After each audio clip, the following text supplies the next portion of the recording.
Hello friends, welcome back to Top Cinemas. இந்த வீடியோவில் நம்ம இந்த வாரம் தியேட்டர்ஸ்ல ஒரு கன்னட கேங்ஸ்டர் ஆக்ஷன் படமாக வெளியான பைரதி ரணகல் படம் எப்படி இருக்குன்னு தான் பார்க்க போறோம். இந்த படம் தியேட்டர்ஸ்ல தமிழ் டப்பிங்ல அவைலபிளா இருக்கு. 2017 வெளியான சிவானா நடிச்ச மஃப்டி அப்படிங்கிற படத்துடைய ப்ரீக்வலா இந்த படத்தை எடுத்திருக்காங்க.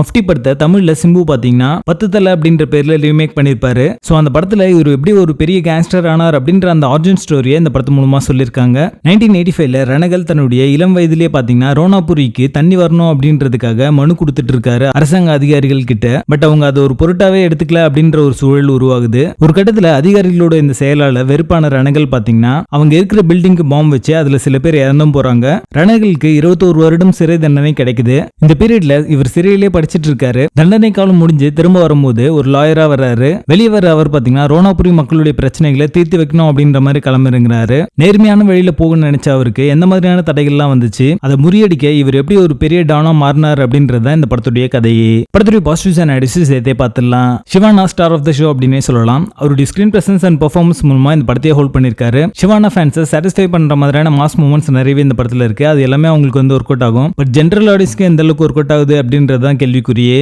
ஆக்ஷன் சீக்வன்ஸ்ல ஸ்டண்ட் கோரியோகிராஃபி ரொம்ப நல்லாவே பண்ணிருக்காங்க. அது பார்க்கிறதுக்கு நல்லா இருக்கும். குறிப்பாக இன்டர்வல் போர்ஷன் பாத்தீங்கன்னா என்டர்டெய்னிங்கா இருக்கும் பார்க்கிறதுக்கு. இந்த படத்துல அங்கங்க லாஜிக்கல் லூப்போல்ஸ் இருக்க தான் செய்யுது. கேரக்டர் ஆர்க் அண்ட் டெவலப்மெண்ட் சரியா பண்ணல. சோ எந்த கேரக்டர்ஸுமே நம்மளுக்கு கனெக்ட் ஆகல. நிறைய சீக்வன்சஸ் பாத்தீங்கன்னா ரொம்ப ஆர்டிஃபிஷியலாகவும் எமோஷனல் போர்ஷன் சரியா ஒர்க் அவுட் ஆகாத ஒரு சூழலும் இருக்கு. படத்துடைய ஃபர்ஸ்ட் ஹாஃபை கம்பேர் பண்ணும்போது செகண்ட் ஹாஃப் பெட்டரா இருந்துச்சு அப்படின்னே சொல்லலாம். லவ் போர்ஷன் எதுவுமே சரியா ஒர்க் அவுட் ஆகல அப்படின்னு தான் சொல்லுவேன். படத்துடைய பேசிங் ஆவரேஜா இருக்கும். மொத்தத்துல இது ஒரு one time watchable gangster action படமாக வந்திருக்கு. படத்துல அடர்கானட் இல்ல, இருந்தாலும் பிளட் வயலன்ஸ்லாம் இருக்கு. சோ கிட்ஸோட பார்க்காதீங்க. மெச்சூர் ஆடியன்ஸா இருந்தீங்கன்னா இந்த படத்தை நீங்க ஃபேமிலியோட பார்க்கலாம். பைரதி ரணகல் படத்துக்கு எங்களோட ரேட்டிங் 5 out of 10.